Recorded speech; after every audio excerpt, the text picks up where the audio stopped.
ठहरिए, आप अंदर नहीं जा सकते। युवराज से कहो कि एक सैनिक अशुभ समाचार लेकर आया है। तुम विजय का शुभ समाचार लाए हो सैनिक। यात्रा ने तुम्हें थका भी दिया होगा, परंतु तुम पिताश्री के पास जाओ और उनसे कहो कि कुछ दिन वहीं विश्राम करें, क्योंकि ये नगर अवश्य ये चाहेगा कि जब वे विजय यात्रा से लौटे तो ये नगर उनके स्वागत के लिए नगर के द्वार की थाली में आरती के दियों की भांति लहराता मिले। जाओ। जो आ गया युवराज।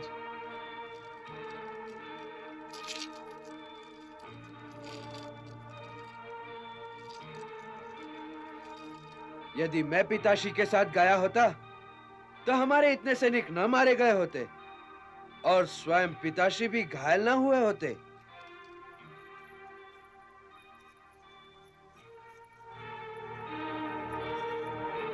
प्रणाम माताश्री। युद्ध के विषय में कोई समाचार आया पुत्र? जी माताश्री, पिताश्री घायल तो हो गए, परंतु चिंता की कोई बात नहीं और हमारी विजय तो होनी ही थी। मैं अभी इन दासियों से यही कह रहा था कि यदि पिताश्री मुझे अपने संग ले गए होते तो कदाचित उनके घायल हुए बिना ही विजयश्री हमें प्रणाम कर लेती, परंतु वो तो अश्वपालों, चरवाहों और रसोइयों को अपने संग ले गए थे, इसलिए घायल तो उन्हें होना ही था।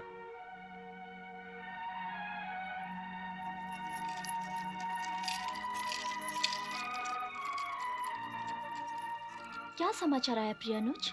विजय के अतिरिक्त और क्या समाचार हो सकता है दीदी?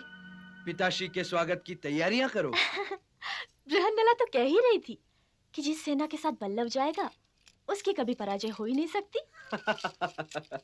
तुम और तुम्हारी बृहन्नला।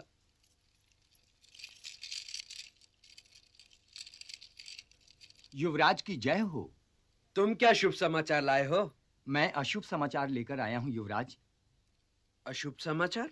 हाँ युवराज, अशुभ समाचार ये है कि गंगा पुत्र भीष्म, द्रोणाचार्य, कुलगुरु कृपाचार्य, युवराज दुर्योधन, कुमार दुशासन, कुमार विकर्ण, अंगराज कर्ण और महारथी अश्वत्थामा जैसे योद्धाओं के रथों की गड़गड़ाहट से मत्स्य देश की सीमाएं कांप रही हैं। परंतु कुरुओं से तो हमारी पुरानी मित्रता है।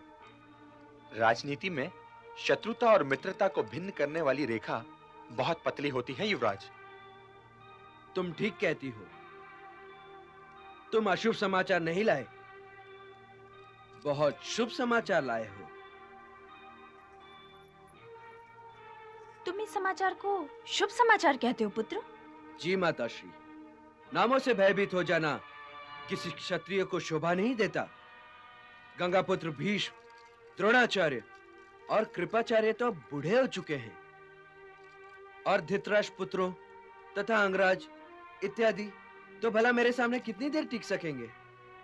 हाँ, यदि उस युद्ध में भीम और अर्जुन जैसे योद्धा होते तब युद्ध का रंग कुछ और ही जमता। क्या स्वयं पिताश्री ने बार बार भरी सभा में यह घोषित नहीं किया कि उनका पुत्र उत्तर योद्धाओं का भी योद्धा है? तो उनके वाक्यों को सत्य सिद्ध करने का यह अवसर भला मैं अपने हाथों से कैसे निकल जाने दूं? आप पिताश्री के स्वागत की तैयारी कीजिए। मैं ये गया और उन्हें हराकर ये आया। परंतु ये तो सोचो पुत्र कि गंगापुत्र भीष्म, द्रोणाचार्य, कृपाचार्य, दुर्योधन, दुशासन, कर्ण, अश्वत्थामा ये सब साधारण योद्धा नहीं है पुत्र। साधारण योद्धाओं से युद्ध करना तो आपके पुत्र का भी अपमान है माताश्री। युवराज ठीक कह रहे हैं महारानी जी। तनिक सोचिए, यदि ये हारे तो किनसे हारेंगे और यदि ये जीते तो किन्हें हराकर? गंगापुत्र भीष्म, द्रोणाचार्य, कृपाचार्य और ये वो योद्धा हैं जो पराजय का स्वाद ही नहीं जानते। मेरी पराजय का तो प्रश्न ही नहीं उठता बृहन्नला।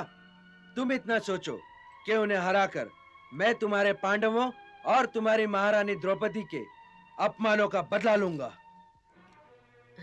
युवराज से एक निवेदन है, यदि राजकुमार बृहन्नला को अपना सारथी बना ले तो विजय में कोई संदेह न रह जाए। बृहन्नला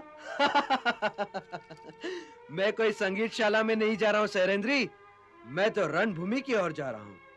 इसीलिए तो मैं निवेदन करती हूँ राजकुमार, स्वयं महारथी अर्जुन भी कई युद्धों में इन्हें अपना सारथी बना चुके हैं। महारथी अर्जुन इस क्लीव को अपना सारथी बनाते थे? ये सुनकर तो ऐसे लगता है कि तुम महारथी अर्जुन को जानती ही नहीं। क्षमा करना युवराज, मैं जो जानती थी वो मैंने कह दिया। सरंद्री झूठ नहीं कहती पुत्र। कीचक के विषय में इसने जो कहा था वही हुआ। ठीक है बृहन्नला, तुम सारथी बनो। जो आज्ञा युवराज। बृहन्नला, हाँ राजकुमारी। न जाने क्यों मेरा हृदय कहता है अब जीत मेरी भ्राताश्री की होगी। हाँ, और मैंने सुना है कुरु योद्धा बड़े ही अच्छे वस्त्र पहनते हैं। लौटते समय मेरी गुड़ियों के लिए उनके वस्त्र लाना। जो आज्ञा राजकुमारी।